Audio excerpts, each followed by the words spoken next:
Olá pessoal, bom dia, boa tarde, boa noite, espero que vocês estejam todos bem. Então, dando continuidade ao nosso curso de cálculo vetorial, hoje nós veremos uma outra generalização do teorema de Green, que é o chamado teorema de Gauss, ou teorema do divergente, ou ainda o teorema da divergência de Gauss. Então são três nomes aí que se referem ao mesmo teorema, que na realidade ele não é bem uma versão mais geral do teorema de Green. O que ele é uma versão desse teorema agora para a teoria das integrais de superfície. Então, para a gente compreender isso que eu estou querendo dizer para vocês, pessoal, vamos aqui olhar novamente o teorema de Green, né? Não vamos falar muito sobre ele, porque nós recapitulamos no vídeo anterior.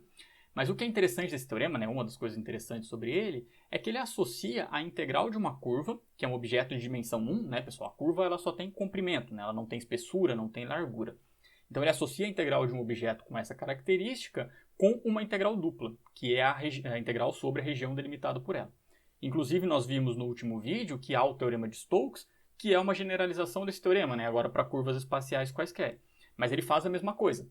Associa a integral de uma curva espacial, que é um objeto unidimensional, com a integral de superfície, que é um objeto de dimensão 2. Bom, então com essa linha de pensamento, pessoal, agora transferindo para a integral de superfície, né? Para a teoria de superfícies aí. O que acontece quando eu considero uma superfície que é fechada? Não é verdade que ela delimita um sólido? Nesse sentido, quer ver? Vamos considerar, por exemplo, uma esfera. Então, se a gente considerar essa esfera azul, pensando na esfera só a casquinha, né, pessoal? Ela é oca ali por dentro, ela é vazia. Mas ela está delimitando essa esfera sólida aqui em vermelho, concordam? Então, tá vendo que é a mesma situação, né? Nós temos um objeto de dimensão 2, que é uma esfera, e ela está delimitando um objeto de dimensão 3, que é esse sólido. Então, uma pergunta que a gente pode se fazer nesse momento é: será que não existe alguma relação entre as integrais ali, né? No sentido do teorema de Green, no sentido do teorema de Stokes? Ou seja, será que a gente não consegue associar a integral sobre uma superfície com uma integral aí desse objeto sólido? E a resposta é sim, e isso vem justamente desse tal de teorema de Gauss, né, desse teorema divergente. Então, o que esse teorema nos fornece, pessoal, é uma relação entre a integral sobre uma superfície fechada S com a integral da região sólida delimitada por ela. Então, como nós estamos falando de uma região sólida, estamos falando de um objeto tridimensional, e para nós falarmos de integral sobre esse objeto, nós precisamos falar de integral tripla. Isso mesmo, senhoras e senhores, estudaremos integral tripla aqui.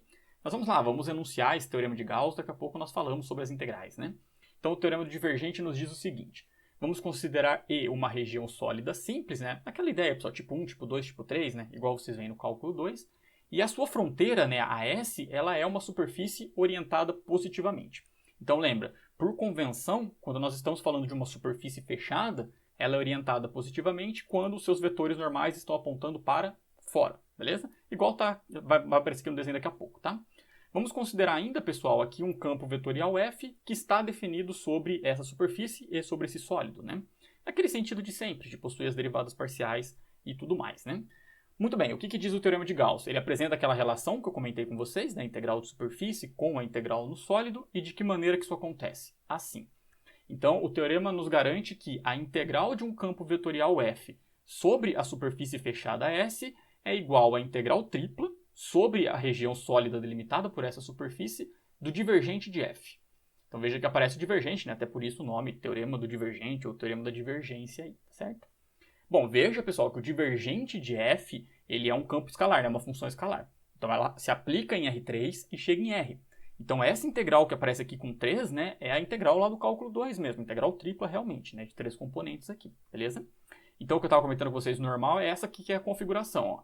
Nós temos uma região, aqui eu considerei um cubo, né, mas é uma região que é uma superfície fechada, né, então a S é esse cubo, e aí a E, a região E, é o interior, é o sólido delimitado por esse cubo.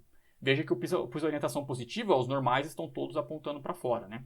Então nessas configurações o teorema se aplica, tá bom?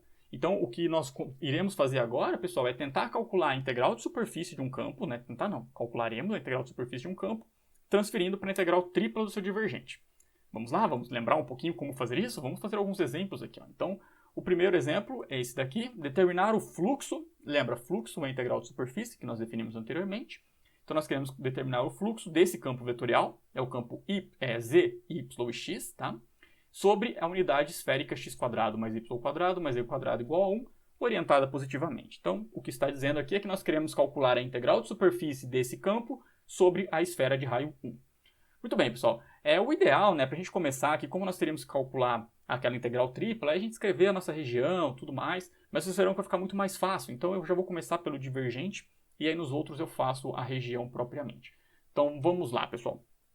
Como que fica o divergente nesse caso? Vocês lembram? Então o divergente desse campo...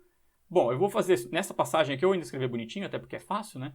Mas o divergente, lembra, é aquele nabla, produto escalar com o campo vetorial F, né? É assim que nós definimos o divergente lá.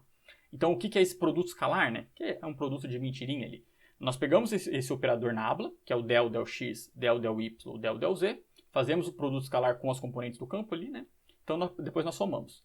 Então, o que você faz, a grosso modo, é calcula a derivada da primeira componente em x, da segunda em y, da terceira em z, e soma tudo isso. Cuidado para não confundir com gradiente, né, pessoal? Porque o gradiente é um vetor. O divergente não, né? O divergente ele é um escalar, ele é a soma dessas componentes, certo? Então, se não lembrarem, por favor, façam depois aí, pessoal. Mas nessa vez eu vou escrever, nas outras não. Mas isso vai ficar igual a del z, que é a primeira componente, del x, ok? Mais del y, que é a segunda componente, del y, mais del x, que é a terceira componente, del z. Lembraram aí? Quanto que dá isso aí, pessoal? Isso aqui vai dar simplesmente 1. Vê se vocês estão de acordo comigo, né? O del z, del x dá 0, del x, del z dá 0, del y dá 1. Então o divergente deu 1. Tá vendo por que eu não precisei calcular? Olha como é que vai ficar fácil esse exercício. Esse exercício é muito sacanagem. Então, vamos lá. Pelo teorema de Gauss aí, né? O teorema do divergente. Se acostumem com os nomes, né, pessoal? Porque eu estou chamando de teorema de Gauss, mas, por exemplo, na lista às vezes vai aparecer teorema do divergente, né? No livro às vezes aparece teorema da divergência. Então, lembre-se que é a mesma coisa, né? Mas eu vou escrever aqui teorema de Gauss. Então, através desse teorema, o que nós temos? Vamos voltar aqui o slide só para a gente lembrar. Ó. O teorema nos garante que a integral de superfície, a integral desse cara do campo F, ds aqui, na integral de campo mesmo, fica igual à integral tripla sobre a região delimitada por ela, do divergente de F, dv, aqui no sentido de volume, né, no sentido de integral tripla lá do cálculo. Olha que maravilha, pessoal, para a nossa situação aqui. Quem que é a nossa superfície S? Ela é a esfera de raio 1. Então, qual que é a região delimitada por ela? É a esfera maciça, igual no desenho que eu mostrei para vocês ali. E quanto que está dando divergente, pessoal? 1. Então, ficou a integral tripla em cima da região D de 1 dv. Muito bom, né, pessoal? Quanto que dá a integral tripla de 1? Isso aqui dá o volume de E. Quanto que é o volume da esfera? 4 terços de πr cubo, que é 4 terços de π. E acabou. Acabou o exercício, vamos ver se a gente acertou. 4 terços de π. Maravilha, né? Maravilha. Nada de usar coordenadas lá. Lembra que se a gente fosse fazer do jeito que a gente faria anteriormente, né? Como que nós iríamos proceder? Parametriza a esfera, calcula o vetor normal da esfera, compõe o campo com a parametrização, produto escalar, faz aquela contanhada toda. Olha que maravilha. Ficou simplesmente 4 terços de π. Certo? Isso porque o raio é 1, né, pessoal? Mas finaliza aqui, esse é o nosso resultado. É claro, né, pessoal? Eu escolhi um exercício que era sacanagem, vocês verão que os outros são mais difíceis, mas é só para ilustrar logo de cara, né? Para convencer vocês que esse resultado realmente vem para facilitar a nossa vida. Então, sempre que vocês tiverem uma superfície fechada, pessoal, eu aconselho fortemente vocês a tentarem usar o teorema de Gauss, tá? Porque ele ajuda, assim como no caso do teorema de Green, né? Quando a curva era fechada, o teorema de Green ajudava bastante lá, né? Aqui é o mesmo princípio. Tudo bem? Compreenderam aqui a ideia? Então vejam que eu não escrevi qual que era a região E, né? A região sólida. Eu nem calculei a integral tripla propriamente, né? Eu calculei já direto que a integral de 1 é o volume. Mas nós precisaremos calcular. Então, vamos seguir aqui, né? Por exemplo, nesse exemplo aqui agora, já é uma região bem feinha, a gente necessariamente vai ter que calcular, certo? Vamos para um quadrinho branco aqui. E o que esse exemplo 2 está nos dizendo? Vamos lá. Então, nós queremos calcular novamente o fluxo, né? A integral de superfície de um campo vetorial F. O campo é essa coisa bonitona aqui, ó, xy, y², exponencial de z ao cubo, cosseno de x, essa parada toda bonita. E a superfície S, ó, vamos prestar bastante atenção, né? Ela é a superfície da região sólida E, delimitada pelo cilindro parabólico, então é uma calha, tá? Z igual a 1 menos x², então é uma calha de ponta cabeça, assim, tá certo? O plano Z igual a 0, o plano Y igual a 0 e o plano Y mais Z igual a 2. Que beleza, né? Que beleza. Como é que a gente vai fazer isso, pessoal? O ideal, né? O ideal não, né? Nós precisamos desenhar. Vai ter que pelo menos fazer um esboço ali bem feinho para você chegar do que está acontecendo, né? Qual que é essa região. Porque agora nós vamos ter que calcular a integral tripla, pessoal. Então, para eu calcular a integral tripla, eu preciso encontrar a limitação do x, do y e do z. não tem jeito, né? Faz a integral iterada ali, tem o teorema de Fubini e Tonelli para esse caso, mas nós precisamos calcular separadamente as integrais. Então, necessariamente, eu preciso achar a limitação. Eu já deixei pronto aqui o desenho, pessoal, é isso daqui, ó. Então, também, o que eu comentei com vocês da calha, é uma calha de ponta cabeça ali, né, assim. Então, ela seria continuamente, mas olha aqui a informação, ó. Nós temos que ela é limitada pelo plano z igual a zero, então é esse aqui embaixo, tá bom?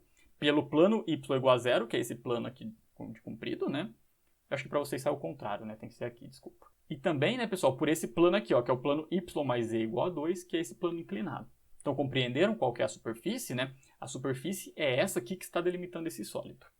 Beleza? Vamos lá, ó. Se vocês não tivessem a informação que existe este tal teorema de Gauss, como que vocês fariam esse resultado? Veja que como eu estou considerando a superfície que delimita o sólido, eu já estou pensando que todas essas paredes aí fazem parte da nossa superfície, né? Então, o que vocês teriam que fazer? Calcular 4 integrais de superfície. Isso mesmo, 4. Ó. Vocês teriam que calcular a integral nessa parte aqui, que é o pedaço do plano, a integral sobre a parte do paraboloide, aqui do paraboloide não, da calha, né? A integral aqui nesse plano atrás e a integral nesse plano embaixo. Tá vendo? Você teria que calcular 4 integrais de superfície, usar a aditividade e somar. Mas nada disso, né, pessoal? Agora nós temos claramente aí que nós sabemos calcular usando integral tripla. Então vamos lá, pessoal. Vamos por partes aqui. Então, primeira coisa, antes da gente calcular, né, o divergente, montar o nosso resultado, vamos enxergar qual que vai ser a região sólida. Porque se vocês recapitularem aqui, né, até voltando, nós temos que calcular a integral tripla na região D, ó, é a região que é delimitada por essa superfície do divergente. Então, antes da gente montar propriamente, né, como eu disse, vamos escrever quem é essa região E. Vamos olhar para o nosso desenho que vai ajudar bastante aí. Então, vamos considerar aqui, pessoal, quem que é esse E? Bom, é uma região tridimensional, né, então ela é uma terna aí, são pontos x, y, z, essas são as componentes. E nós queremos encontrar as variações. Então aqui, pessoal, é semelhante ao caso de integral dupla quando vocês fazem lá, né? Nós temos uma variação em x, nós temos uma variação em y, agora nós temos uma em z. Então o que vocês têm que tomar cuidado é aquela questão da dependência, né? Tem várias escolhas possíveis, mas vocês olham. Lembra sempre pensa no triângulo, né? Quando você considera um triângulo, você pega assim, o x está de 0 até 1. Aí o y vai de 0 até a reta, lembra? É o mesmo princípio agora, tá bom? Então vamos lá, ó. Primeiro, o nosso x ele está variando de quem até quem aqui. Vamos considerar ó, que vai ser desse ponto, que é o, olhando aqui nos slides, né? Ó, desse ponto, que é o ponto 1, até lá atrás, que é o menos 1. Né? Então, contrário, claro. Né? Mas vamos considerar aqui então o x variando de menos 1 até o 1, certo? E agora o nosso y está variando de quem até quem, pessoal? Vamos olhar aqui para o desenho. Ó. O nosso y ele vai ser esse carinha aqui, ó, essa variação de comprido. Então, ela vai variar do plano y igual a 0, né, que é o plano base ali, até o plano inclinadinho, concorda? Então, o nosso y aqui ó, ele vai variar de 0, que era aquele plano base, até o plano que está ali até escrito, né? 2 menos z. Concordam? E o nosso z, ele vai variar de quem até quem? Ele vai variar do plano base ali também, do 0, z igual a 0, esse aqui menor ou igual, z menor ou igual até quem? 1 menos x ao quadrado. Então essa aqui é a nossa região E. Bom, eu vou tentar antecipar algumas perguntas de vocês, né? Mas em todo caso, vocês podem perguntar depois, se for o caso. Mas assim, uma coisa que vocês poderiam levantar é por que nesse ponto, ó, vejam que nesse ponto exatamente aqui olhando para os slides, ó, nesse ponto, beleza, antes dele varia até o paraboloide. Depois não, porque depois não varia até esse plano. Com certeza, pessoal. Mas essa variação do y que nós inserimos aqui, do y está de 0 até 2 menos z, já nos garante essa questão. Tá vendo que tem uma dependência do z aqui. Então é o mesmo princípio lá do triângulo, tá? Vou fazer rapidinho, eu já apago. Mas ó, quando a gente tem um triângulo, como é que nós fazemos lá na integral dupla, né? O x está variando aqui, beleza? Aí a gente considera, o y vai variar de 0 até essa reta, certo? Mas ó, se você olhar o x aqui em cima, ó, ele não está variando de 0 até 1, ele está variando de 0 até a reta. Mas quando a gente colocou essa dependência no y, né, ela já garante também, ela carrega a dependência no x. Deu para entender? Associem com integral dupla. Estou tentando antecipar a pergunta, tá? Não sei, pode ser que ninguém tinha essa pergunta, mas em todo caso, sigamos aqui. Então agora nós já temos a limitação, ó, limitação em x, em y e em z, né? Nós teremos que tomar um pouquinho de cuidado com a ordem da integração, mas não tem problema, daqui a pouquinho nós fazemos isso. Certo, meu povo, vamos lá agora, vamos calcular então o nosso teorema. Para isso, o que nós precisamos de calcular aqui é o divergente de f, né? Porque o teorema vai associar a integral com a integral do divergente. Vamos olhar para o nosso campo novamente, ó, ele é esse daqui. É até um campo bem feio, né? Mas o que vai ajudar muito é a questão do divergente, porque o que ele faz? É a derivada da primeira componente em relação a x, já vou escrever direto, depois vocês reflitam, ó. Mas a derivada da primeira em relação a x é y, mais A derivada da segunda em relação a y fica 2y, mais a derivada da terceira em relação a z, que fica 0. Olha que beleza, pessoal, ficou simplesmente 3y. Ó. Então eu falei para vocês no início, vocês iam ter que calcular 4 integrais de superfície, mas não eram só 4 integrais de superfície. Eram 4 integrais desse monstrão aqui. Olha que campo feio que é, né? Agora a gente vai ter que calcular a integral tripla de 3y. Bem mais fácil, né? Vamos fazer então, pessoal. Agora nós já podemos montar. Ó. Então vamos escrever aqui na frente por Gauss. Então o Gauss vai nos garantir aí, né? O teorema do divergente. Opa, Gauss. O que nós temos é que a integral de superfície do campo vetorial f ds, certo?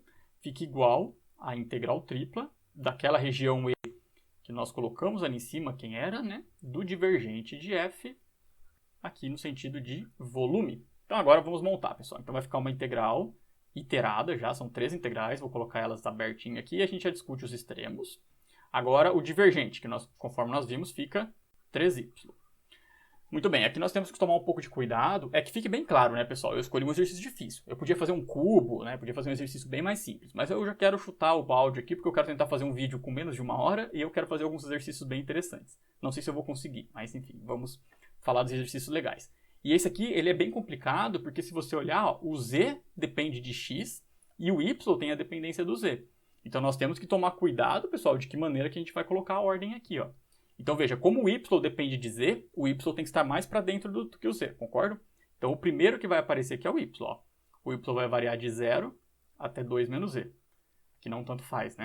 Aqui, ó, o z ele varia de 0 até 1 menos, meio apertadinho aqui, x ao quadrado, certo? Deixa eu só puxar isso aqui para cá para não confundir, mas acho que está tudo bem, né? E aqui o x, né, que é o último, né? Pode não, ele é o último de menos 1 até 1. Vejam se vocês concordam, né, pessoal? Porque a hora que eu resolver essa integral primeira, ela vai aparecer o z. Então, necessariamente, o z tem que ser a segunda, né? Então, aqui, seguindo a ordem, fica dy, dz e o dx. Beleza? Então, temos aqui a integral tripla. Agora é cálculo, né, pessoal? Vamos calcular cada uma delas separadamente aí, né? Então, vamos lá. Sem preguiça, hein, pessoal? Força de vontade.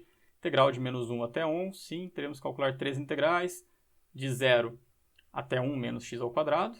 Então, a integral de 3y, né, dy, ela vai ficar 3 sobre 2y ao quadrado, certo? Y ao quadrado sobre 2, calculado de 0 até 2 menos z, dy, ou dy não, dz, dx, ok? Então, vamos lá. Substituindo aí, né, pessoal, vai ficar a integral de menos 1 até 1, sem preguiça. Vamos lá. Integral de 0 até 1 menos x ao quadrado, de 3 meios, que multiplica 2 menos z, elevado ao quadrado, dz, dx, certo? Então, a primeira integral já resolvemos aí.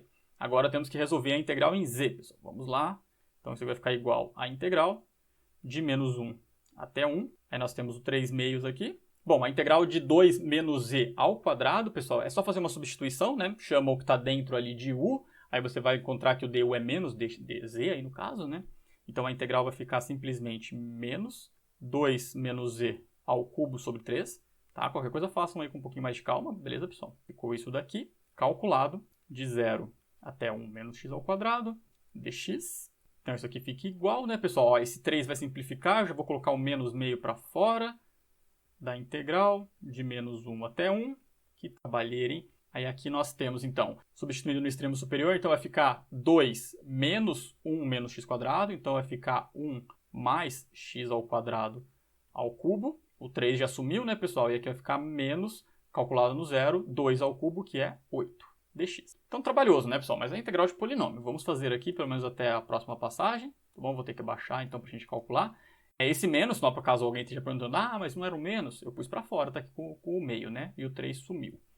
Então, vamos abrir esse binômio ao cubo aí, pessoal. Então, meio da integral de menos 1 até 1. Então, aqui o que nós temos é o cubo do primeiro, 1, mais 3 vezes o quadrado do primeiro, que multiplica o segundo, mais 3 vezes o primeiro, que multiplica o quadrado do segundo, x à quarta, mais o cubo do terceiro, x à sexta, menos 8. Que maravilha, dx. Não desistamos. Vamos finalizar aqui, pessoal. Então, vai ficar polinomial, né? Mas, em todo caso, temos que fazer aqui. Então, integral de menos 1 até 1. Bom, 1 menos 8 vai ficar menos 7. mais, nem precisava ter feito essa passagem, né? 3x² mais 3x à quarta mais x à sexta dx, né, pessoal? Agora é só resolver essa integral, tudo polinômio bonitinho aí, né? Eu vou deixar indicado a última passagem, depois vocês só conferem aí se a conta está certo com o resultado que está nos slides, tá? Então vai ficar menos meio, menos 7x, mais 3x ao cubo sobre 13, então x ao cubo, mais 3 quintos de x à quinta, mais x à sétima sobre 7, calculado de menos 1 até 1. Certo? Então beleza, pessoal. Então é isso, agora é só substituir. Vamos ver aqui nos slides quanto que deu. Se a gente não errou nenhuma conta, deu 184 sobre 35. Belo número. Então, 184 sobre 35, certo? Então, deixando de lado todo o trabalho aí, a preguiça, né, que nós temos para calcular, não é nada muito complicado, né, pessoal? Não é nada tão absurdo. Eu acho que, sem dúvida, né, pessoal? Acho assim, o cálculo vetorial em si, é claro que tem a questão da parametrização, né, tudo aquilo que é difícil, né? Mas quando a gente quando a gente vai calcular esses resultados, tanto o teorema de Green quanto agora o teorema de Gauss, o mais difícil é o cálculo 2. Porque tá vendo, ó, o que deu mais trabalho aqui foi a gente enxergar a região E. Isso aqui não é propriamente cálculo vetorial, né? Então o resto, pessoal, calculem o divergente, não confundam o divergente com o gradiente, né? E façam as continhas, tá bom? Então depois, se vocês quiserem olhar com um pouquinho mais de calma, né? Eu fiz um pouco de pressa, fiz até mais contas do que talvez precisasse. Mas eu não gosto de ficar devendo muitas coisas para vocês, tá bom? Então beleza, pessoal. Então é isso. Esse é o teorema. Bem interessante, né? A gente consegue transferir aí. Então vamos lá, pessoal. Vamos fazer mais um exemplo aqui, ó. Eu queria tratar desse exemplo com vocês porque é o seguinte. Como eu falei agora há pouco, né? A gente transfere o cálculo aí para cálculo vetor, para cálculo 2, né? Para cálculo de integral tripla. E calcular a integral tripla não é fácil. Então, quer ver? Vamos montar esse problema aqui, né? Aí daqui a pouco a gente discute qual que é o problema dele. Então eu vou para um quadrinho branco aqui, pessoal. Vamos lá, ó. A situação é a seguinte, nós queremos calcular a integral de superfície desse campo vetorial aqui, e nós temos que S ela é a superfície exterior ao cilindro de raio 1, x² mais y² igual a 1, unida com a parte do plano, menos x mais z menos 2 igual a 0, interior a esse cilindro, e como disse, o x² mais y² menor ou igual que 1 no plano z igual a 0. Então, o desenho é esse aqui, pessoal. É um palmito aí, ó. Nós temos um cilindro, é parecido do vídeo passado, né? Cortado, só que veja que a nossa superfície, elas são 3 superfícies, né? Seria esse topo aqui, que é o pedaço do plano que é interior ao cilindro, que nós usamos no vídeo passado, né? Aqui nós temos o corpo do cilindro e nós também temos a tampa de baixo. Então isso é muito bom porque esse cilindro ele é fechado. Então sendo fechado, a gente pode usar o teorema do divergente. E esse vai ser o nosso objetivo aqui. Qual que é o problema, pessoal? Vocês já devem estar imaginando, né? Nós vamos ter que calcular a integral tripla nesse objeto. Será que é fácil calcular a integral tripla nesse objeto? Tentem visualizar aí, ó. Tentem escrever qual que é a variação do x e do y aí. Porque quando a gente olha a variação do x e do y, a gente está olhando no plano xy. Então é uma região circular, né? E aí como é que a gente faz a variação ali? Não é um trabalho simples. Mas graças a Deus nós temos uma situação muito boa que nos ajuda muito nesse caso. Qual que é, pessoal? Coordenadas cilíndricas. Então, assim como foi no caso do teorema de Green, que quando era região circular, nós tínhamos que recair ali, no caso integral polar, né, de coordenadas polares, aqui também, tá, pessoal? Quando nós tivermos regiões sólidas que são cilíndricas, nós vamos usar coordenadas cilíndricas. Quando forem regiões sólidas que tiverem parecidas ali com esferas, né, tiverem um comportamento de uma esfera, nós usaremos coordenadas esféricas. Sim, não tem jeito, pessoal, não tem escapatória. Entretanto, vamos lá, pessoal, eu deixei aqui pronto para explicar para vocês. Vocês verão que coordenadas cilíndricas é a coisa mais fácil de todas, não tem nenhum segredo, tá? Então vamos lá. Ó. A questão, pessoal, antes de mais nada, falando bem rapidamente, o que acontece é que nós temos sistemas de coordenadas, né? Os sistemas que nós usamos usualmente aí, né, que nós utilizamos no curso e em outras áreas aí, né, é o sistema de coordenadas retangulares, cartesiano, que ali nós temos a distância no eixo x, a distância no eixo y, a distância no eixo z, colocamos a posição do ponto. Beleza, funciona bem, né? Agora, pessoal, quando você pega um ponto qualquer no espaço, ele certamente mora em algum cilindro, e ele também certamente mora em uma esfera. Então, nesse sentido, a gente consegue representar ele com essas coordenadas, como se ele estivesse num cilindro ou como se ele estivesse numa esfera, tá bom? Então, essa que vai ser a mudança, nós vamos enxergar dessa maneira. Bom, pessoal, pensem comigo aqui. O que é um cilindro? Um cilindro, ele não é nada mais do que um círculo que você dá altura para ele, não é isso? Você pega um círculo e fala assim, ó, em todas as alturas eu quero o mesmo círculo, certo? Tudo bem, então o que é coordenadas cilíndricas? É a coordenada que você usa no círculo com altura. Qual coordenada que você usa no círculo? Polares. que é coordenadas cilíndricas, então? Coordenadas polares com altura. É só isso. Então, vocês vão usar coordenadas polares normalmente em x e y, e o z você chama de z, porque daí você deixa a altura livre. É isso, pessoal. Olha aqui, ó. Nós temos um disco aqui embaixo, então nós temos um r e um θ, igual polares, e nós temos uma altura z livre. Beleza? Muito bem. E como que nós fazemos a mudança, então, pessoal? Exatamente o que eu acabei de comentar com vocês. Ó. O x, então, polares, r cosseno θ.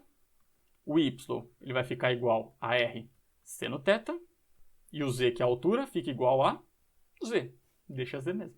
Então, fácil, né? Falei para vocês que era bem fácil. Cilíndricas é o quê? Polares com altura. Essa aqui é a mudança de variável que a gente vai fazer para coordenadas cilíndricas, né? Quando a gente for montar a integral tripla, pessoal, lembra lá no caso de polares, nós tínhamos que multiplicar pelo jacobiano. Então, quando a gente troca, eu não vou escrever tudo, tá, pessoal, para a gente não perder muito tempo. Meu objetivo é um vídeo de menos de 1 hora, né?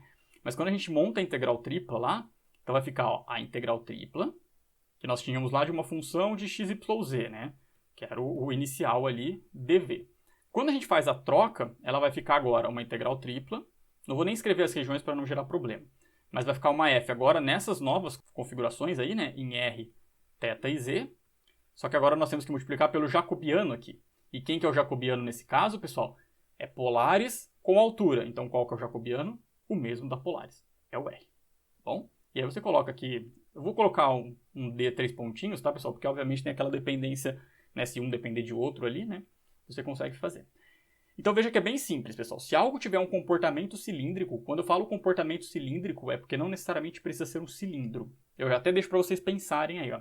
Se você tiver, por exemplo, uma situação que é um paraboloide, então você tem um paraboloide acima de um plano. Isso funciona como um cilindro.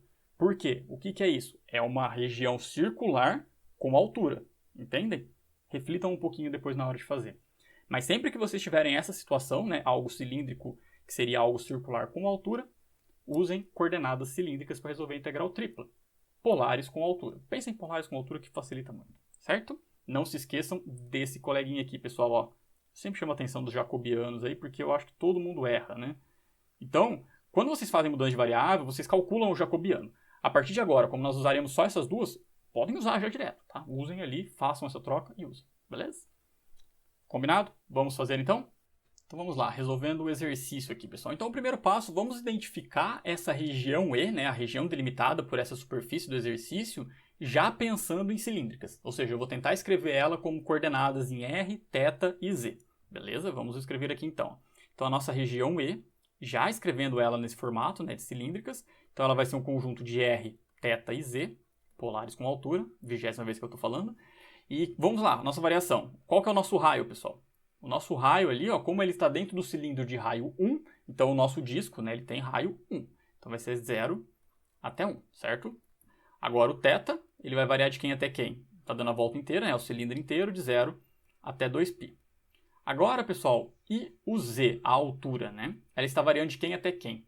Está variando daquele plano base ali, ó, concordo? Aquele plano de baixo, que é o plano z igual a 0, até o plano inclinado, que conforme está ali no desenho, qual que é o plano? É x mais 2. Concordam comigo, pessoal? Então essa aqui que é a nossa escrita em, mais ou menos aí, escrito em polares, né? Em cilíndricas, perdão. Por que mais ou menos, né? Porque veja que aparece um x aqui, ó. Esse x ele não tá bom, pessoal. Esse x aqui, ó, ele tá meio esquisito, porque nós fizemos uma mudança de variável, né? Então não pode ficar em x. Então o que nós temos que fazer? Escrever isso, pessoal, em termos de r, θ e z. Tem que estar tudo em termos dessas variáveis, porque nós vamos mudar todo mundo. Mas isso não é um problema tão grave, tá, pessoal? Porque quanto que vale esse cara agora quando a gente faz a troca? Vou escrever até aqui embaixo, meio no miguezinho mesmo. Mas quando a gente faz a troca no polares lá, no cilíndricas, R cosseno θ. Concordo?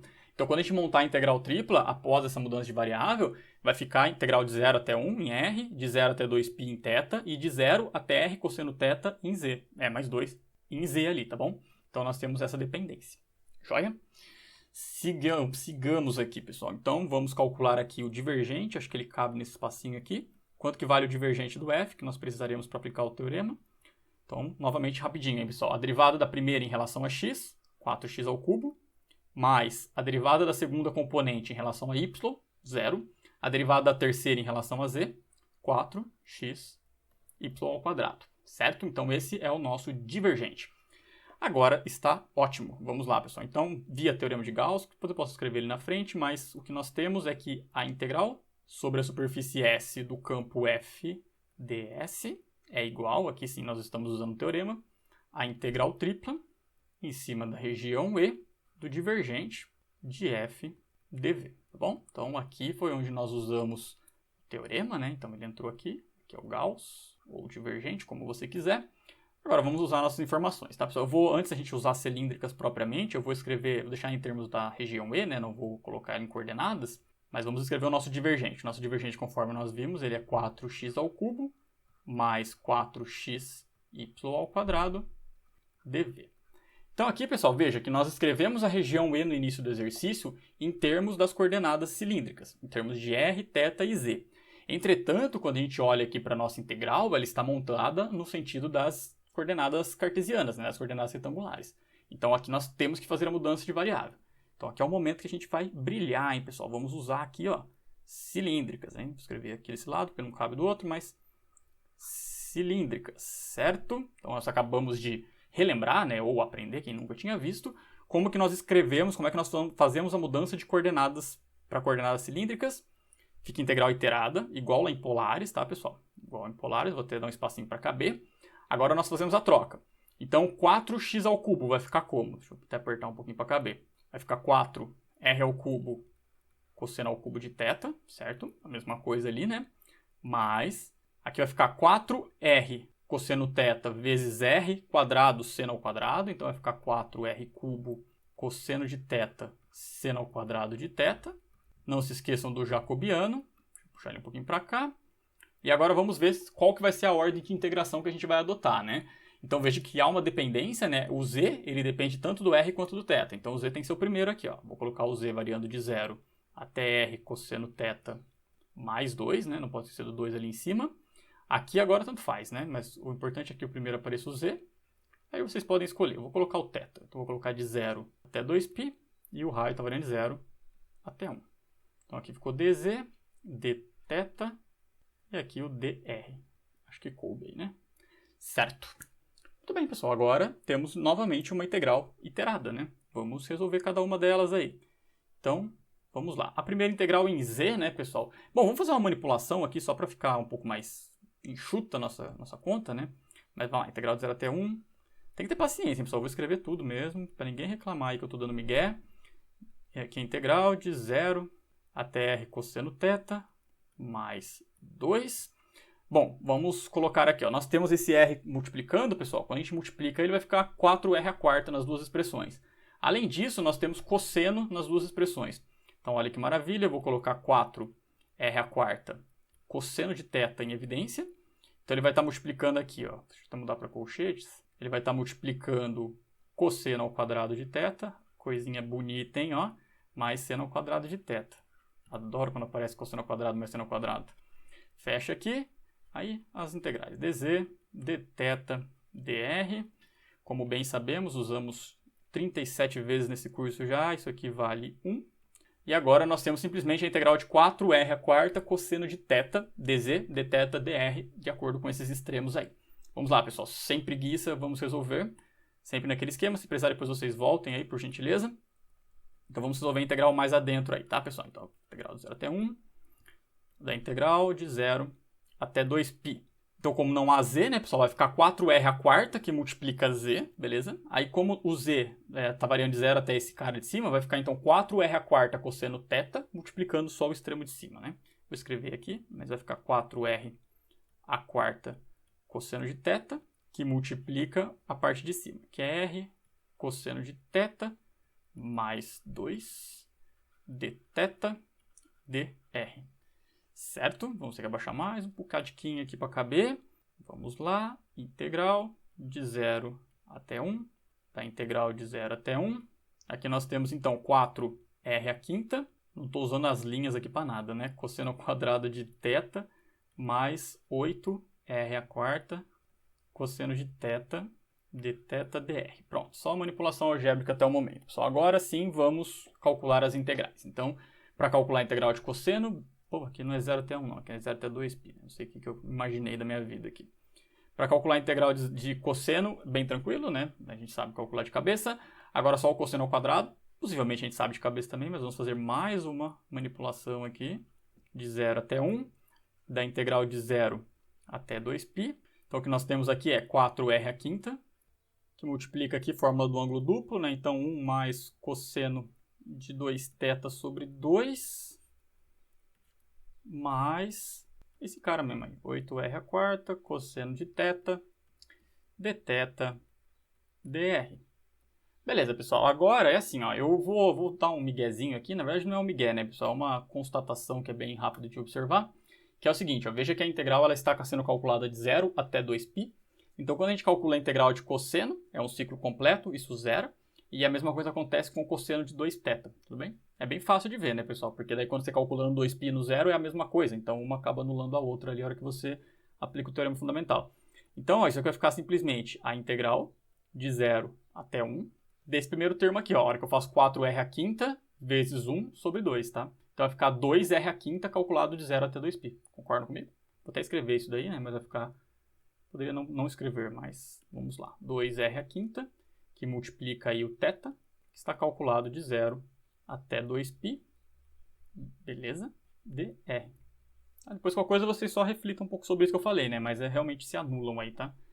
É um pouco de preguiça, mas também realmente é fácil. Então ficou a integral de 0 até 1 de 4π, que multiplica r à quinta, dr. Então isso aqui vai ficar simplesmente 4π, que multiplica r à sexta sobre 6, calculado de 0 até 1. Ah, já baixamos um monte, vamos baixar um pouquinho, né?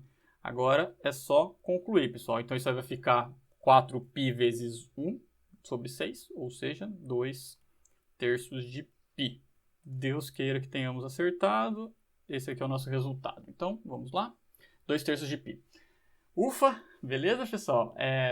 Talvez eu não devesse ter feito tudo, né? Talvez tenha ficado muito cansativo. Mas eu acho que é bom, né? É bom a gente ver se não se empaca em nenhum canto aí, tá certo? Então, só recapitulando aqui, voltando rapidamente, né? O mais importante aqui, veja o que eu falei no último exercício, né? O nosso problema sempre recai em cálculo, e cálculo é difícil, né? Cálculo não é fácil. Mas aqui nós usamos cilíndricas, que como eu disse diversas vezes, né? É polares com altura. Então, quando vocês enxergarem essa região, né? Uma região circular que tem altura variável, usem polares. Como que vocês usam? A região circular vocês descrevem como polar. Um raio e um θ variando, né? Igual aqui no desenho, ó. Então você tem um raio e um θ variando. E a altura você varia de acordo com o que está respeitando, né? Veja que nesse caso desse nosso exemplo, propriamente, né? A nossa altura, ela variou o quê? Ela variou de 0 até esse plano. Aí que nem o que eu falei para vocês do paraboloide, né? Poderia variar de 0 até um paraboloide, não tem problema. Desde que você consiga descrever isso nesse sentido, né? Um polares com altura. Certo, pessoal? Então eu vou passar em algumas etapas aqui, ó, mas se vocês quiserem ir pausando, né? Aqui é a primeira etapa, depois nós temos essa segunda, e depois aqui a conclusão. Tá? Então, qualquer coisa, façam aí de novo, vejam se eu não errei nenhuma conta, por gentileza. Certo, meu povo? Muito bem. Então, esse aqui é o nosso exercício que nós usamos cilíndricas. E agora eu quero fazer um com vocês aqui usando esféricas, coordenadas esféricas. E veja que eu escolhi um belíssimo campo, né? Nem coube aqui, eu tive que não escrever o x, y, z porque não cabia, tá? Mas vamos lá, o que o nosso exercício está pedindo, né? O exemplo 4 quer que a gente calcule, usando o teorema do divergente, aí, o teorema de Gauss, a integral de superfície deste campo, em que S ela é a superfície do sólido x² mais y² mais z² menor ou igual que 1, com o z positivo, né? Maior ou igual a 0, unido ao disco x² mais y² menor ou igual a 1 no plano xy, ou seja, no plano z igual a 0. Conseguem visualizar qual que é essa figura? Eu não coloquei desenho, mas acho que vocês conseguem enxergar, né, pessoal? Esse sólido que está delimitando aqui é uma esfera de raio 1, certo? Esfera fechada, é a esfera maciça, x² mais y² mais z² menor ou igual que 1. Quando eu estou pedindo que o z seja maior ou igual a 0, eu estou cortando ela no meio e considerando só o hemisfério superior ali, né? Só o hemisfério norte da nossa esfera, certo? Só que veja, pessoal, que quando eu faço isso, se eu for pensar em superfície, essa calotinha superior ela não é fechada. Por isso que eu adicionei essa hipótese, ó, unida ao disco x² mais y² menor ou igual que 1, que daí é o disco no plano xy. Então, qual que é a nossa superfície? Ó? Ela é a esfera, a calotinha da esfera aqui, né? Unido com o disco. Agora sim nós temos fechado, beleza? É meia laranja, né? Corta uma laranja ali, essa meia laranja, essa é a nossa região sólida, né? E a fronteira dela, a superfície que delimita ela aí, é a nossa S. Deu para entender? Muito bem, pessoal. A questão é que nós temos um objeto aqui com uma carinha de esfera, né? Um objeto que é um pedaço de esfera. Então, o caminho mais fácil de ser seguido aqui, pessoal, será utilizar coordenadas esféricas. Vocês lembram coordenadas esféricas? Eu já recapitulei rapidamente com vocês quando nós vimos a parametrização da esfera, né? Mas vamos aqui para o outro quadrinho das lembranças. Eu separei 2 quadrinhos das lembranças hoje, que é o mesmo desenho que eu expliquei para vocês naquela vez, né? Aqui é bem tranquilo, assim, é mais difícil coordenadas esféricas do que cilíndricas, né? Com certeza, mas nós já utilizamos isso em alguns momentos. Então, o que vocês têm que lembrar? Quando a gente está falando de esféricas, pessoal, nós estamos falando agora, no caso de cilíndricas, eu penso sempre nessa questão de polares como altura, né? Mas uma outra maneira de você pensar é que é algo que tem 2 raios e um ângulo, certo? Ó, veja, é um ângulo, um raio, que é a distância ali da origem, e o outro raio, que é a altura, tá bom? Então, cilíndricas nós temos isso, né? 2 raios e um ângulo. Em esféricas, nós temos 2 ângulos e um raio. Então, essa que é a questão. Então, o que nós temos que pensar primeiro é assim, ó, nós temos que achar como que está variando essa questão da distância, né, até a origem do ponto, e de que maneira que está variando os ângulos. E aí, conforme eu já discuti com vocês, né, o ângulo, nós temos esse φ, que é o ângulo formado com o positivo do eixo z, e o θ, que está variando aqui com o eixo positivo x, beleza? Então, isso aqui nós já trabalhamos em alguns momentos, né? Espero que vocês estejam familiarizados. E aí agora, pessoal, como é que fica a nossa mudança de variável, né? Note que quando nós usamos para parametrizar a esfera, nós estávamos falando da casquinha. Então, o nosso raio naquela ocasião era fixo, né? Era uma esfera de raio 1, então era R igual a 1. Agora, como nós estamos falando de região sólida, o nosso raio é variável, tá? Então, é aquele mesmo padrão, pessoal. Nós chamamos de R seno φ. Vou usar um φ diferente daquele lá, né? Cosseno θ, nosso y, ele fica igual a R seno φ seno θ, beleza? Já fizemos isso em outros momentos, e o nosso z fica simplesmente R cosseno φ. Beleza, pessoal? Então, essa aqui que é a nossa mudança, nós já vimos em outras vezes, né? O que eu quero discutir com vocês... Aí você vê a questão da variação, né? Do φ, do θ e do R. São 3 parâmetros aqui. O que eu quero discutir com vocês aqui, pessoal, é em relação ao jacobiano. Qual que é o jacobiano no caso da esfera, vocês lembram? Então, o que nós temos é que quando a gente faz aquela mudança de variável, né? Nós tínhamos uma integral tripla. Não vou escrever de novo o E ali embaixo, para caso eu escrever alguma besteira, vocês não briguem comigo, né? Não é escrever uma besteira, tá, pessoal? É que o formalismo matemático tá bem pouco aqui. Eu tinha que escrever muito mais coisa para poder fazer a mudança de variável. Por isso que eu não mexo ali, tá? Mas, enfim, vai ficar a integral agora iterada. Aí nós fazemos essa mudança, então vai ficar F agora R, φ e θ. E aqui entra o jacobiano, que vocês lembram qual que é? R quadrado seno de φ, tá? E aqui eu vou colocar os D's 3 pontinhos lá, porque depende da ordem, né? Se vocês recordarem daquele exercício que eu já comentei com vocês, quando a gente faz o vetor normal da esfera, lembra? Esse aqui é justamente o módulo do produto vetorial. Interessante, né? É o mesmo cara aqui, ó. Então esse daqui é o jacobiano, tá? De sempre. Então, assim como eu falei para vocês no caso anterior, pessoal, vocês não precisam calcular todas as vezes, tá? Se for uma região que ela se assemelha a uma esfera, aqui no caso da esfera é um pouco mais delicado que o caso das cilíndricas, né? Geralmente é um pedaço de esfera mesmo que vocês vão utilizar. Aí vocês já podem utilizar que o jacobiano é esse, R quadrado seno φ. Tudo bem? Beleza? Então vamos tentar aplicar isso aqui no nosso exercício, porque assim como eu comentei com vocês, veja, esse exercício aqui, ele é um pedaço de esfera, né? Qual que é o pedaço? É o pedaço no hemisfério norte. Então vamos escrever a nossa região aí, pessoal, em termos desses caras, de R, φ e θ. Então o que nós temos aqui? O raio, nossa, ele está variando de quem até quem? Veja que ele está variando de 0 até 1. Pode acontecer, né, pessoal, do raio ser uma variação meio estranha ali. Depois a gente pode até discutir em algum momento, em algum atendimento isso daí, mas pode acontecer situações mais estranhas. O nosso θ e o nosso φ vão estar variando de quem até quem, pessoal. Aqui que é a parte mais delicadinha. Vamos observar, pessoal. Vou até para o outro quadrinho, daí a gente volta para escrever aqui, ó. O nosso θ, ele é o quanto está variando, né, em relação ao eixo x, tá bom? É o quanto de ângulo que está tendo. Então pensa, pessoal, o eixo x, o plano xy é o plano base. A nossa esfera é a metade da laranja ali superior, ó. Então veja que deu a volta inteira, concordo? Então o nosso θ vai estar variando de quem até quem? De 0 até 2π, porque deu a volta inteira, certo? Então vamos escrever aqui para a gente não ir perdendo nenhum detalhe. Nosso θ de 0 até 2π. Muito bem, pessoal. E o nosso φ, ele vai variar de quem até quem? Só puxar um pouquinho para o lado. Mas veja, pessoal, vamos voltar aqui rapidinho. Agora, ó, o nosso φ, para gerar a esfera inteira, lembra que nós já discutimos isso? Ele variava de 0 até π, porque bastava dar meia volta, já que o θ estava dando a volta inteira, né? Essa viradinha aqui já gerava todo mundo. Agora, como nós queremos só o hemisfério norte, o que está acontecendo? É só ele dar esse pedacinho de volta, ou seja, 1/4 de volta. Concordam comigo? Então, nesse caso, o nosso φ ele vai variar de 0 até π sobre 2. Ok, pessoal? Então, é isso que nós temos aqui de variação. Agora já temos muitas informações aí, né? Precisamos calcular o divergente, né? O que dá uma preguicinha olhando para esse campo aí, né? Mas vamos lá, divergente de f. Vocês vão ver que vai ficar bonito o divergente, tá? No começo ele é estranho, mas depois ele fica melhor. Vou calcular a primeira derivada, né, em relação a x, as outras vão ser iguais, né, porque veja aqui a carinha. Note que para calcular a derivada da primeira componente em relação a x, temos que usar a regra do produto. Então vai ficar a derivada do primeiro vezes o segundo mais a derivada do segundo vezes o primeiro. Quer ver, pessoal? Eu não vou nem calcular o divergente, eu vou calcular direto só essa daqui, ó, a derivada da primeira componente em relação a x, tá bom? Aí depois vocês vão ver que as outras vão ser iguais e a gente só escreve o divergente por extenso aí, tá? Mas ó, então o p pensando que é a primeira componente. Vai ficar a derivada do primeiro que é 1 vezes o segundo, então vai ficar a raiz quadrada de x ao quadrado mais y ao quadrado mais z ao quadrado, certo? Mais x vezes a derivada disso. Então a derivada de raiz quadrada é 1 sobre 2 vezes a raiz, vezes a derivada que está dentro. Então vai ficar 1 sobre 2 raiz vezes 2x, tá bom? Corta os dois, multiplicando por x vai ficar x ao quadrado, dividido aqui por raiz quadrada desse termo aí, né? X quadrado mais y quadrado mais z quadrado. Beleza, pessoal? Qualquer coisa escreva um pouquinho mais de calma aí, mas realmente é por causa disso, né? Simplifica as coisas aí. Quando você encontrar o mínimo múltiplo comum, ó, essa raiz com essa vai sumir, né? Não sumir, ela vai multiplicar e vai desaparecer a raiz, vai ficar só o termo ali dentro, e vai ficar a raiz de baixo, ó.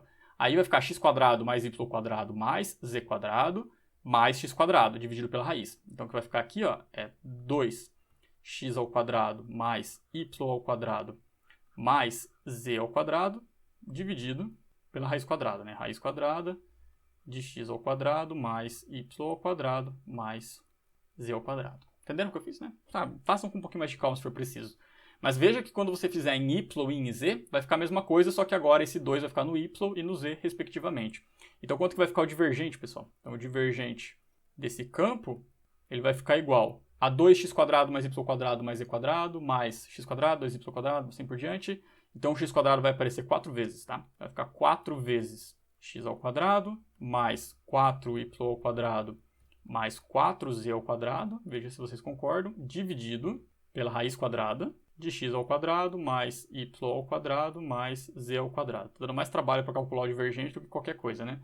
Mas beleza, ó, coloca o 4 em evidência, vai simplificar um monte de coisa aí, vai ficar simplesmente 4 que multiplica a raiz agora aqui em cima, né? Então, raiz quadrada de x² mais y² mais z². Entenderam, né, pessoal? É só porque coloca em evidência, vai simplificar e vai ficar esse objeto, tá?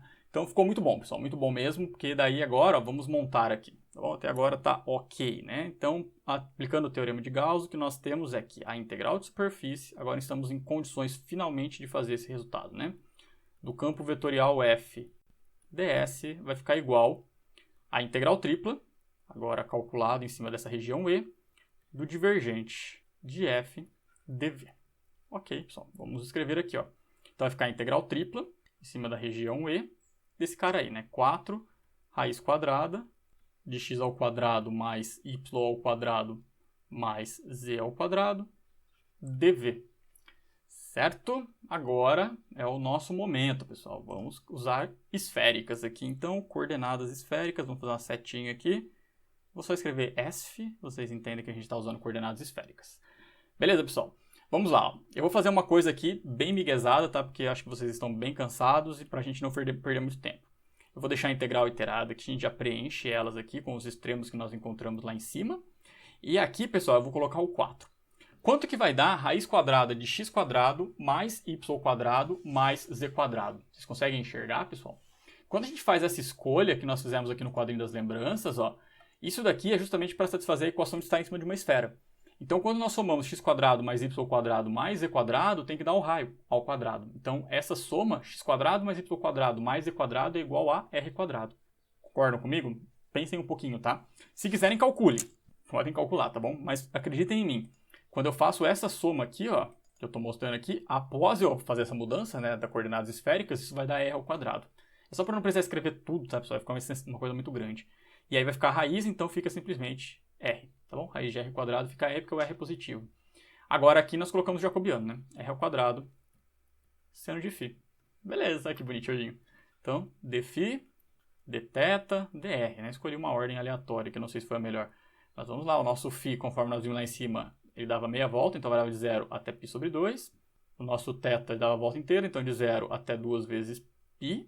E o nosso φ variava de 0 até 1, que era o raio. Ficou uma integral bem tranquila, né, pessoal? Vamos resolvê-la aqui, então, só para a gente finalizar com estilo, né?